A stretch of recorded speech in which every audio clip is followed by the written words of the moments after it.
শিক্ষামন্ত্রীর পদত্যাগ সহ ৩ দফা দাবিতে আজও রাজধানী সহ দেশের বিভিন্ন এলাকায় বিক্ষোভ করেছেন শিক্ষার্থীরা। বিকেলে সচিবালয় অভিমুখে তাদের লং মার্চ আটকে দেয় পুলিশ। দুপুরের রাজধানীর উত্তরায় বিএনএস সেন্টারের সামনে সড়ক অবরোধ করেন শিক্ষার্থীরা। সন্ধ্যায় আবারও শাহবাগ মোড় অবরোধ করে বিক্ষোভ করছে পরীক্ষার্থীরা।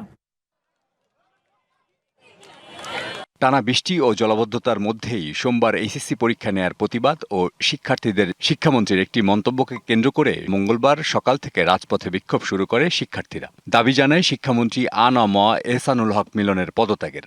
এদিন পরীক্ষার্থীদের নিয়ে নিজের মন্তব্যের জন্য দুঃখ প্রকাশ করেন শিক্ষামন্ত্রী। আমি কাউকে উদ্দেশ্য প্রণোদিতভাবে কিছু বলি নাই। যদি কেউ আহত হয়ে থাকে সিম্পলি আমি দুঃখ প্রকাশ করি। একই দাবিতে বুধবারও সকাল থেকে রাজধানীর সায়েন্স ল্যাব সহ বিভিন্ন এলাকায় সড়ক ও মহাসড়কে বিক্ষোভ করেন শিক্ষার্থীরা। আমরা দেখাই দিব আমরা পারভেজ মুরগি না অন্য কিছু। এই পারভেজ মুরগিদের জন্যই উনি আজকে দেশের মন্ত্রী হয়েছে। নেক্সট এক্সামগুলোতে ইভেন পরবর্তী বছরগুলোতে যাতে এরকম প্রবলেমগুলো আমাদের আর ফেস করতে না হয়, আমাদের তার অ্যাড্রেস করতে না হয়, এই জন্য তার কাছে আমাদের এই দাবি।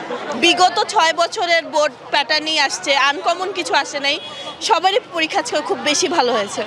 রাজধানীর উত্তরায় বিএনএস সেন্টারের সামনে সড়কে অবরোধ করেন শিক্ষার্থীরা। তবে বিকাল 4টার পর সেখানে যান চলাচল স্বাভাবিক হয়। আমরা তো নকল করার জন্য একদম হলে যাই নাই, আমরা বোর্ড পরীক্ষা দিচ্ছি। এখানে আমাদের প্রশ্ন আসে নাই, পুরো টেস্ট পেপার আমরা ছন্ন বিচ্ছন্ন করে আসছি, তাও কোনো প্রশ্ন ওইরকম ভাবে কমন পড়ে নাই।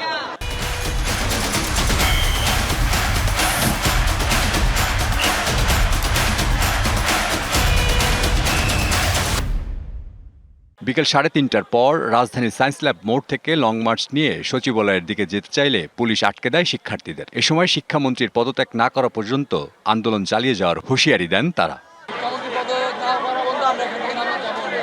এদিকে বেলা 3টার দিকে চট্টগ্রাম নগরীর 2 নং গেট এলাকায় সড়ক অবরোধ করে এইচএসসি পরীক্ষার্থীরা। সামনে যে পরীক্ষাগুলো আছে ওইগুলোর মান যেন একটু সহজ করে হয়, সবকিছু প্রপারলি। আর আমাদের যে খাতা আছে পরীক্ষার খাতাগুলো এগুলো যেন ভালোভাবে মূল্যায়ন করা। পরীক্ষা কঠিন হচ্ছে সেটা নিয়ে সমস্যা, কিন্তু আমাদের কথা একটাই, জানি মানানসইভাবে আমাদের উত্তরপত্রটা দেখা হোক, আমরা জানি সঠিকভাবে উত্তরপত্রের যে মূল্যায়নটা সেটা যেন আমরা পাই।